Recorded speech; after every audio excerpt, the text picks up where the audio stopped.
नमस्कार, आप देख रहे हैं भारत टाइम्स न्यूज और मैं हूं आपके साथ छवि। सीएम योगी ने 2024 लोकसभा चुनाव प्रचार का शंखनाद किया, जिसको लेकर आज भगवान राम के अनुज भरत की तपोस्थली भरतकुंड पर विशाल जनसभा को संबोधित करने पहुंची।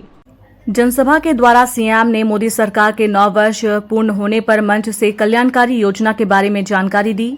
इस विशाल जनसभा के द्वारा भारी जनसैलाब देखने को मिला। इस दौरान सांसद लल्लू सिंह, मिल्कीपुर के पूर्व विधायक बाबा गोरखनाथ, जिला पंचायत प्रतिनिधि आलोक सिंह रोहित व बीकापुर ब्लॉक प्रमुख दिनेश कुमार वर्मा के द्वारा 2024 में होने वाले लोकसभा चुनाव को लेकर कहा कि प्रधानमंत्री नरेंद्र मोदी के नेतृत्व में एक बार फिर से भाजपा का परचम लहराएगा और पूर्ण बहुमत की सरकार फिर से बनेगी। इस दौरान विकास कार्यों को लेकर सभी ने केंद्र मोदी सरकार और प्रदेश योगी सरकार की जमकर तारीफ की, तो वहीं दूसरी तरफ भाजपा के वरिष्ठ नेता राकेश जायसवाल की अगुवाई में अपने हजारों समर्थकों के साथ विशाल जनसभा रैली में शामिल हुए। वहीं समर्थकों में काफी उत्साह देखने को मिला।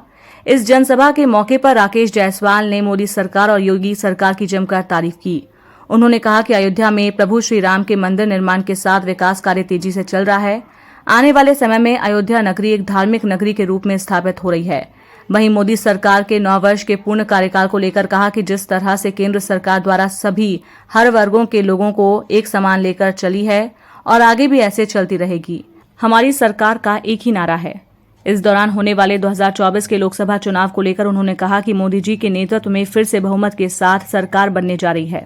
पूरे देशवासी को बहुत बधाई देते हैं, शुभकामनाएं देते हैं कि आपने इतनी अच्छी सुंदर सरकार चुनी है मोदी जी के नेतृत्व में, और आगे भी हमें पूर्ण विश्वास है कि आने वाले 2024 में मोदी जी पुनः सरकार बनाएंगे और देश का भविष्य सुरक्षित रहेगा और देश को सहाल रहेगा। आपकी कितनी सीटें बीजेपी के पाले में रहेंगी? 350 प्लस सीटें बीजेपी दोबारा से पा रही है। ठीक है। योगी आदित्यनाथ जी महाराज कब भरत कुंड की इस धरती पर आएंगे? उन्होंने जैसा कहा है कि सूरज कुंड पर उनके चरण पड़े तो सूरज कुंड चमक गया, गुप्तार घाट में चरण पड़े तो गुप्तार घाट चमक गया। आज उनके चरण भरत कुंड पे पड़े हैं तो आने वाले दिनों में भरत कुंड उन दोनों से बड़ा चमकेगा, ये ऐसा आश्वासन वो देकर गए। 32,000 करोड़ की अकेले योजना राज्य सरकार ने दे दी है। केंद्र की मिला दी जाए तो 10,000 करोड़ की योजना आ चुकी है और केंद्र की एक एक योजनाओं की देन है कि आज यहाँ जनसैलाब निकल पड़ा है।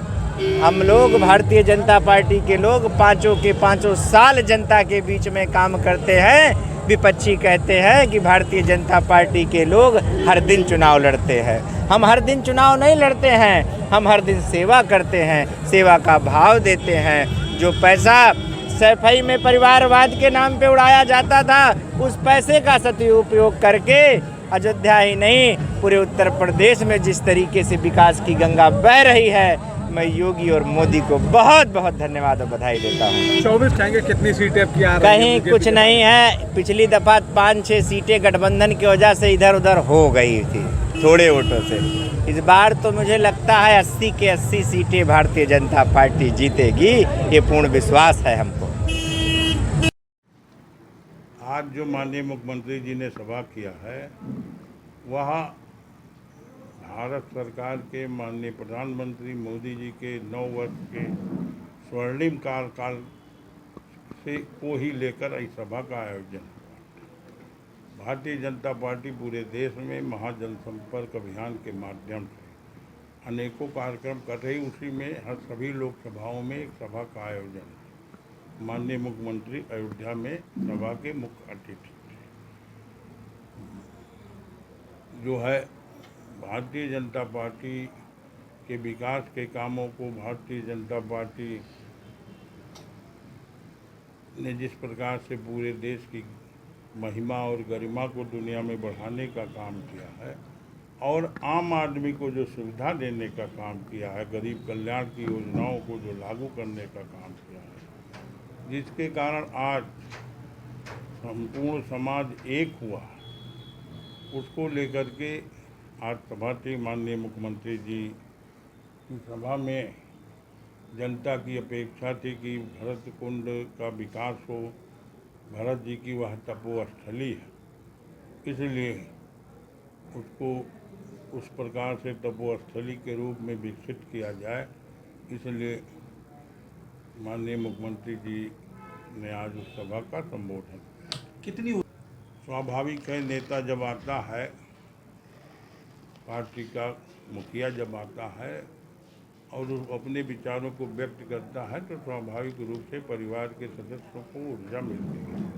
भारतीय जनता पार्टी और जनता को आज मुख्यमंत्री के विचारों को सुनने के बाद एक अच्छी ऊर्जा उत्साहित थी अपने लोकप्रिय मुख्यमंत्री को देखने के लिए। बहुत ही भव्य कार्यक्रम। क्या कहना चाहें? और अभी 24 सरकार जो है, सरकार के 9 वर्ष के ये सेवा सुशासन के उपलक्ष्य में यहाँ जो कार्यक्रम आयोजित किया गया उस बहुत ही सफल कार्यक्रम रहा। क्षेत्र की जनता जो है अपने लोकप्रिय मुख्यमंत्री को देखने के लिए उल्लासित थी।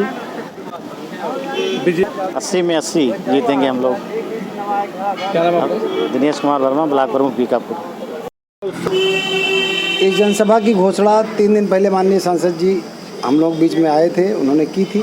तब से यहाँ की जनता में बहुत उल्लास था और हम लोग तो मुख्यमंत्री जी की 3 साल से प्रतीक्षा कर रहे हैं। किन्हीं कारण बस ये कार्यक्रम कट जा रहा था। 2 बार उप मुख्यमंत्री जी का कार्यक्रम लगा, एक बार दिनेश शर्मा जी का, एक बार केशव मौर्य जी का, वो भी किन्हीं कारण से नहीं आ पाए। भरत जी की कृपा नहीं हो पाई दिन लोगों के ऊपर। आज योगी राज भरत जी की पावन तपोभूमि पर योगी जी, यहाँ पे दोनों योगी थे, एक भरत जी भी योगी थे और योगी आदित्यनाथ जी हमारे आदरणीय मुख्यमंत्री जी हैं। वो आए और यहाँ के उन्होंने यहाँ के विकास के लिए जो भी घोषणाएं की हैं, जो आश्वासन दिया है, उससे यहाँ का जनमानस और भरत कुंड महोत्सव न्यास परिवार जो हम लोग 24 वर्ष से यहाँ पे भरत कुंड महोत्सव के माध्यम से इस पवित्र और पौराणिक स्थल को पर्यटन और सांस्कृतिक केंद्र के रूप में विकसित करने का प्रयास कर रहे हैं। इस मुख्यमंत्री जी के आने से इसको और बल मिला है। हम लोग बहुत प्रसन्न हैं। हाँ, इस बात का मुझे थोड़ा सा कष्ट है, लेकिन बड़े काम में छोटी मोटी कुर्बानी देनी पड़ती है। लोगों को ध्यान देना चाहिए था कि कम से कम यहाँ के प्रतिनिधि के रूप में हमको और जो यहाँ के सभासद हैं दोनों लोगों को आमंत्रित करना चाहिए था मंच पे और माननीय मुख्यमंत्री जी से मिलवाना चाहिए था। फिर भी ये सब छोटी मोटी बातें होती रहती हैं। आगे फिर और नए उत्साह के साथ हम लोग आगामी 2 नवंबर से रजत जयंती भरत कुंड महोत्सव में आदरणीय मुख्यमंत्री जी को आमंत्रित करेंगे और भरत जी के ऊपर पूर्ण विश्वास है और हमारे महाराज जी योगी आदित्यनाथ जी के ऊपर भी पूर्ण विश्वास है कि धार्मिक इस जो धर्म और संस्कृति के उत्थान के लिए जो ये भरत कुंड महोत्सव कार्यक्रम आज से 24 वर्ष पूर्व शुरू किया गया था, उसमें आप आएंगे और हम लोग पूरा प्रयास कर रहे हैं। गुड नंबर अपना गुड नंबर। मेरा नाम डॉक्टर अंजनी कुमार पांडे, हमारी संस्था के सचिव आचार्य अम्बरीश पांडे जी हमारे बीच है। आप भी कुछ कहना चाहेंगे? सभी जो है क्षेत्रवासी बहुत ही आज उल्लास में हैं। उल्लास में इसलिए हैं कि लगातार जब से महाराज जी मुख्यमंत्री बने हैं माननीय योगी आदित्यनाथ जी, तब से हम लोग लगातार प्रयासरत भी थे और जिस तरीके से भरत जी ने यहाँ तपस्या की 14 वर्षों तक भगवान राम के इंतजार के लिए, उसी तरीके से हम सभी लोग इंतजार कर रहे थे कि कब माननीय मुख्यमंत्री जी का आगमन इस भरत कुंड की धरती पर होगा। तो सबसे ज़्यादा खुश हम इसलिए बात है कि 14 साल भरत जी तपस्या किए थे, लेकिन हमारी तपस्या जो 6 ही साल में पूरी हो गई। तो माननीय आए यहाँ पे और उन्होंने भरत कुंड के लिए भी बहुत सारी घोषणा की। एक्चुअली क्या है कि अयोध्या का समग्र विकास की जो परिकल्पना है, वो जिस प्रकार रामायण की महानता है, वो जब तक भरत चरित्र उसमें शामिल ना हो तब तक नहीं सिद्ध हो पाती है। उसी तरीके से अयोध्या का समग्र विकास भरत कुंड के बिना विकास हुए संभव नहीं हो सकता है। तो हमारी बातें सुनी गई और महाराज जी की दृष्टि पड़ी, यहाँ पर आए, बहुत सारी उन्होंने सौगातें दी और बहुत सारी योजनाओं का लोकार्पण किया। हम सभी लोग बहुत खुश हैं। पिछले 25 वर्षों से हम लोग इस भरत कुंड नंदीग्राम पर अपनी संस्था के माध्यम से बहुत सारे कार्य कर रहे हैं। जैसे इस सरोवर की सफाई हो गई और सरोवर की सफाई के साथ साथ इसके किनारे किनारे पेड़ों की देखरेख है, ये सब हम स्वेच्छा से कर रहे हैं। और तमाम सांस्कृतिक कार्यक्रमों का आयोजन, तमाम धार्मिक कार्यक्रमों का आयोजन हम इसीलिए कर रहे हैं कि यहाँ पर भी दृष्टि पड़े सरकार की, प्रशासन की, माननीय मुख्यमंत्री आदित्यनाथ जी की। तो आज हम लोगों की तपस्या सफल हुई, हम लोग बहुत खुश हैं। हाँ, हम लोगों की यही इच्छा है कि आगे जो यहाँ पर योजनाएं हों, क्योंकि हम लोगों ने 25 साल से इस क्षेत्र में काम किया है, इन चीज़ों का काम किया है, चाहे सरोवर का हो, चाहे मंदिर का हो, चाहे धार्मिक कार्यक्रमों का हो। मेरा नाम है आचार्य अम्बरीश चंद्र पांडे।